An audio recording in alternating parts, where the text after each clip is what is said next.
You must kill someone if you want to leave. My mind froze and my breath caught in my throat as I thought about that.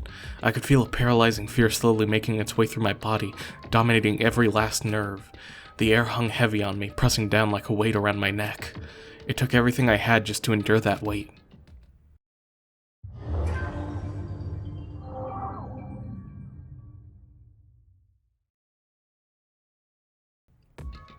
But for as heavy as the air felt, all it took to pierce it was her sharp words. So, what are you going to do now? Just stand around glaring at each other? Her pointed comment was directed at everyone in the room. It helped pull us all back to reality. It's right. She's right. Sometimes even if you're nervous or afraid, you just have to step forward. To forget such a simple fact. I can't forgive myself. I'm so ashamed. Please, someone hit me. I can't forgive myself. Somebody hit me. Punish me. Jesus, if you have time to yell about it, you have time to do something about it. Perhaps, but what is the mission exactly? Idiot, to look for a way out, duh. And we totally need to find whoever was controlling that stupid bear and beat the hell out of him. But before we do all that, maybe we should take a look at the handbook. It's probably best to check out the school regulations Monokuma mentioned before doing anything else. True, if we stumble around with no clue what the rules are, something like that might happen again. Shit. Fine, then let's hurry up and check out the stupid rules already.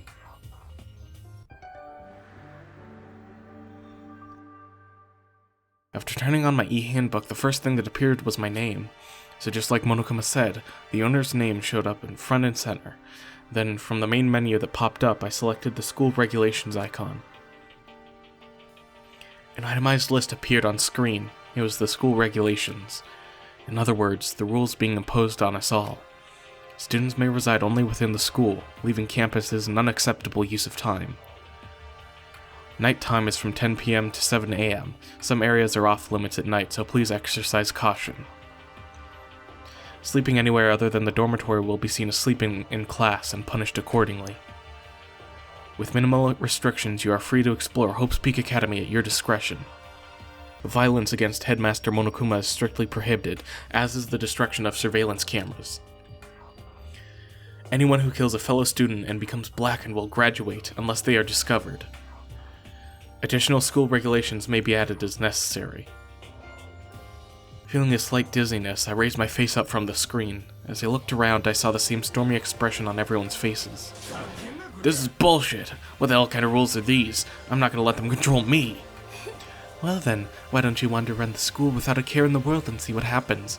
Personally, I would love to see what happens when someone breaks one of the rules.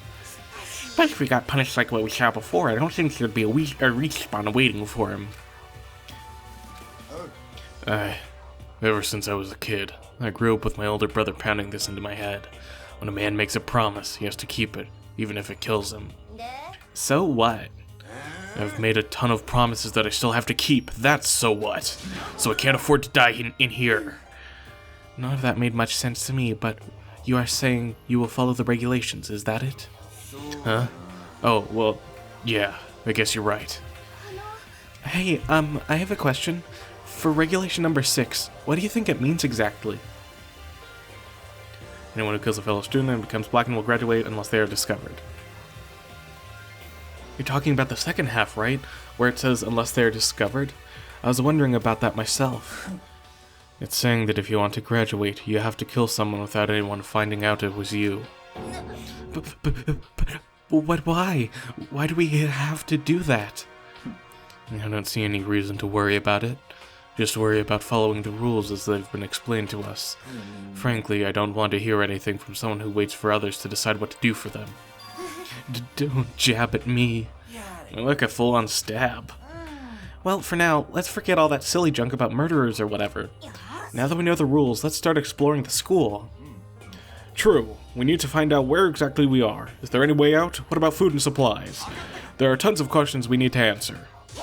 Damn straight. Okay, then let's all start looking around. I'll be going alone. What? Why? That's a pretty stupid idea, don't you think?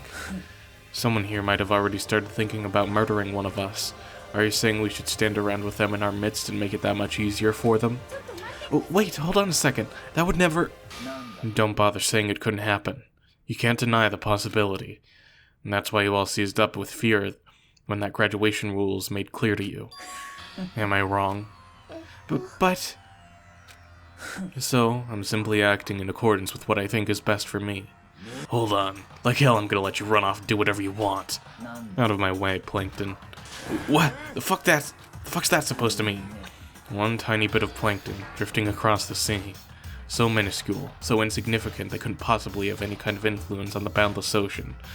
I'm gonna kick your ass! Stop it! We shouldn't fight! The fuck you just say? You some kind of goody little bitch! Who do you think you are, talking to me like that? You think you're my fucking dad or something? No, I wasn't. Fuck you! He punched me, and I flew back in a heap. It was like something straight out of a comic book. I didn't even see the punch coming. It was just suddenly right there in my face. 1 second I was standing there, the next I was soaring through the air. Now that I think about it, maybe I'd kind of forgotten the kind of people I'd been trapped here with. My common sense had just stopped functioning. Being around all these ultimates had blown my fuses. So I guess I shouldn't be surprised it led to something as absurd as this. But I just lost track of that sense of reality. That was my last thought as my consciousness started to fade, before it finally cut out completely. And when I finally opened my eyes again, what I saw was...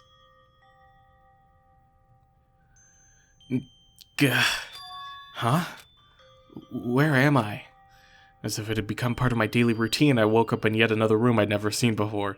Yeah, I was just about to make a joke where it's like, Makoto just keeps falling asleep and waking up in random places in Hope's Peak. Also, that CG that we saw earlier of Makoto waking up at the desk, that's like a very iconic image from this game, because the demo for the final game in the Danganronpa series, Danganronpa V3, the protagonist of that game, Kaede, she actually does the exact same thing. In the demo only, because the demo's like a completely separate thing from the main game. I might make a video on that demo at some point, because I think it's actually pretty fun. And then recently, with the release of the 100-line Last Defense Academy, that game's protagonist, Takumi, actually does the exact same thing at the start. I actually think like all of the students from that game, or at least the ones that you meet at the very beginning, also do like the same exact thing. They also all wake up on a desk. Okay, so where am I now? Now I have access to the handbook menu. Okay, another tutorial, the handbook. This is basically just our menu that we go to, and it'll show us like a ton of stuff. I'll go ahead and just explain it all very quickly. You press the square button. First of all, in the top left corner, you can see that there's like a coin of some sort. I'm actually going to get to that in a second. Actually, I'll get to it right now. If we go ahead and click on this trash can over here. Just an everyday trash can. I don't see any kind of trapdoor or hidden compartments or anything. We get one of those coins. I believe the official name for these coins are the Mono coins, which you can tell is because Monokuma's face is on them. There are two ways that you can attain Mono coins. The first is by searching different areas and stumbling upon them in different rooms and stuff like that. And the second one is a very big part of the gameplay that we haven't gotten to yet, so I'm going to hold off. So what the Mono coins do is they also have two separate features. One of the things is that you can use them to unlock extras on the main menu. Because when you go to the main menu and you load your save file, one of the little options that you can click on is extras, and it has all of the CGs from the game. I think all of the music too, like the soundtrack is on there, and that's something else I completely forget. And the second thing that the Mono coins do is also something that I'm going to get to in a little bit. So I'm kind of putting some things off for now, but Mono coins will become sort of important a little bit later on. Anyways, so map. This is exactly what you think it is. It's a map of Hope's Peak Academy. When we unlock fast travel, because that's also something that this game has, we'll be able to go to the map and use that as well. Truth bullets. This is the third thing now that I'm like, okay, this is going to become important later. I very much like the name Truth Bullets. I don't know why, but it's just something very funny. Like, truth, I almost, when I hear that word, I imagine like a Sherlock Holmes type, trying to like uncover the truth. And I don't know, there's just something like elegant about it. And then immediately followed up by bullets, which is less than elegant. presents. So you'll remember at the end of the prologue last time, we got a school crest, and this became one of our presents. Presents are something that we can give to the characters at a certain point in the game that will allow us to grow closer to them, and it'll sort of be like Persona's social link system. So yeah, we don't have any presents right now other than the school crest, and the school crest isn't something we can actually give to people, so we pretty much have nothing right now. And just like many other things that I've talked about now, we are going to get to how to obtain presents a little bit later. So then there's the report card, which is a list of all 15 students in the game, plus a bunch of additional information about them.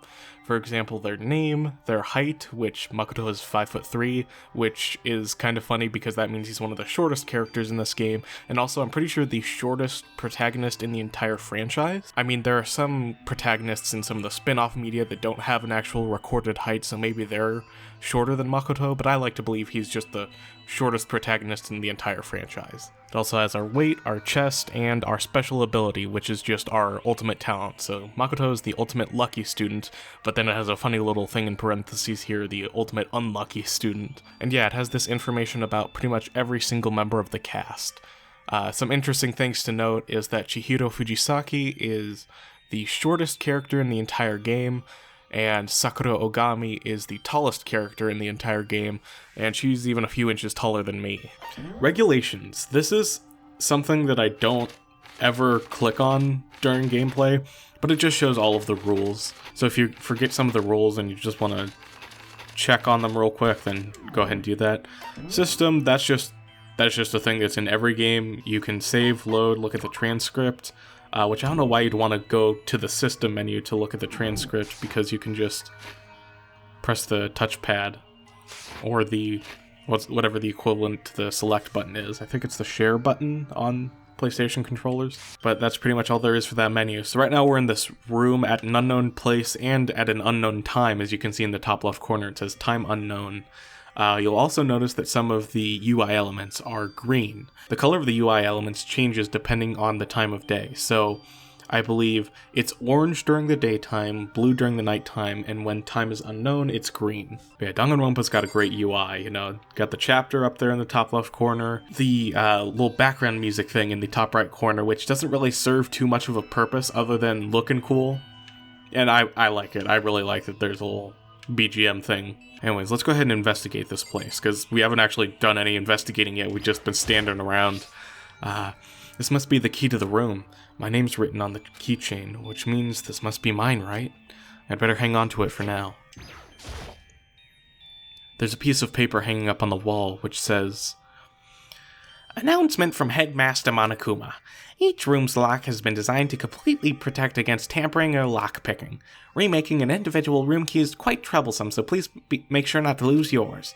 Your room comes furnished with a shower, but please note that the water is turned off at nighttime. Also, the bathrooms in the girls' rooms include a lock of their own. Finally, we've prepared a small gift for each of you. For the girls, a sewing kit, and for the boys, a toolkit. The sewing kit includes a map of the body's vital organs. One stab will do the job, girls. For the boys, we believe a strong blow to the head with any of the tools should be ample. Don't think, just feel, and let's all enjoy ourselves." I crumpled up the sheet of paper and threw it in the trash. It's some kind of lint roller. I guess we're supposed to clean up after ourselves? There doesn't seem to be anything particularly strange about the bed. Looks like there's something in the drawer. It's a toolkit. Must be brand new. It's still in the shrink wrap. I don't really need it right now, so I'll just leave it here. For Makoto's voice, I'm kind of fluctuating between just doing my voice and doing like a high-pitched sort of like raspy, like younger boy voice. And I don't know, just doing my normal voice is a bit easier, but I think like this more like energetic sort of voice here like fits the character a bit more. So I don't know, I'll probably just like flop back and forth between those two voices. It's a notepad. I guess the school must have given one to each of us. This would appear to be the bathroom. Huh? It's not opening. I guess it's locked. Looks like this door leads outside. It's locked. So some of the rooms have locks, huh? I think I'm starting to understand. This room must be sleeping anywhere other than the dormitory. Yeah, you get the point. This is my assigned dorm room. Someone must have carried me here after I fell unconscious.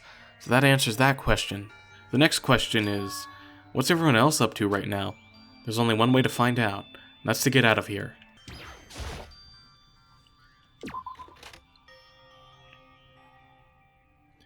I rushed out of the room to meet up with all the others, but there's someone waiting for me there. It was like something out of an old TV show.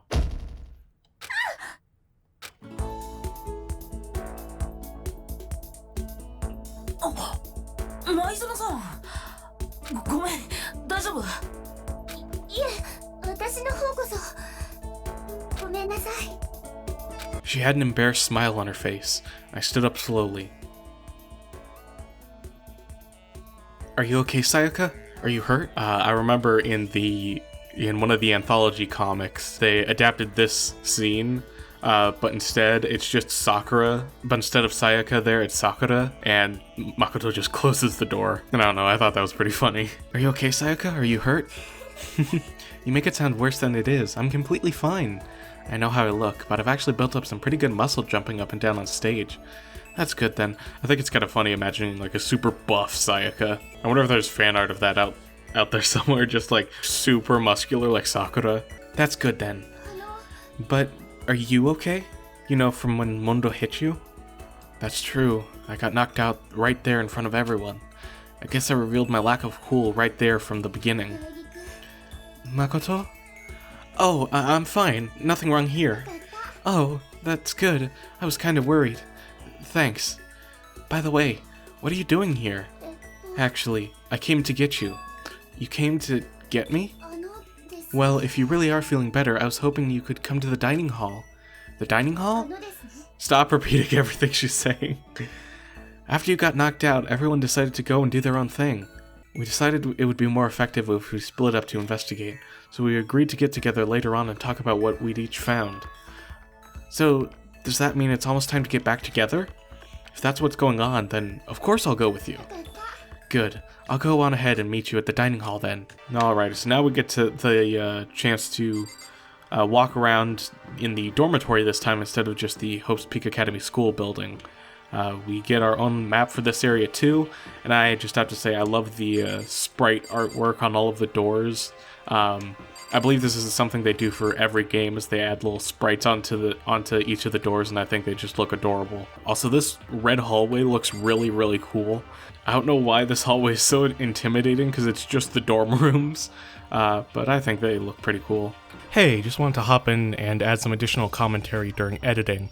I was going to point out a neat detail that I noticed, but then I kind of got confused and then lost my mind, and then I wasn't really able to make a coherent sentence, so here I am. Basically what I was going to point out was that the rooms in the center part of the dorm have these plants behind them, which is supposed to kind of simulate the outside world a little bit, because rooms in the center of the dorm wouldn't have windows to the outside. Then I thought about it for a second, and then I realized that the windows here are in a different spot from where they are in Makoto's room and some of the other rooms. And later in the game, you can go inside of these rooms in the center, and they look exactly the same as the other rooms, which would mean that each of the dorms has two sets of windows, which is really weird. And then I kept thinking about it, and I realized that the windows that we see during normal gameplay, like the ones that when you come in from the door are off to the right, don't make any sense, because those windows would just lead into the other dorm rooms, and you'd just be able to like see inside someone else's room, which is weird. Also, I looked at the windows for the center rooms again, and I counted them, and I realized that the number of windows and the number of rooms aren't the same, which means that some of the dorm rooms have more windows than the other rooms. It's really weird. Anyways, it's just a video game, so it doesn't matter too much, but it's just something that I thought was kind of funny and weird when you sit and think about it for a few seconds. Anyways, this is probably one of the only channels on YouTube where they'll spend several minutes thinking about the logistics of windows in a video game. But yeah, that's gonna be about it for this episode. Thank you guys so much for watching, and I will see you guys next time. Goodbye.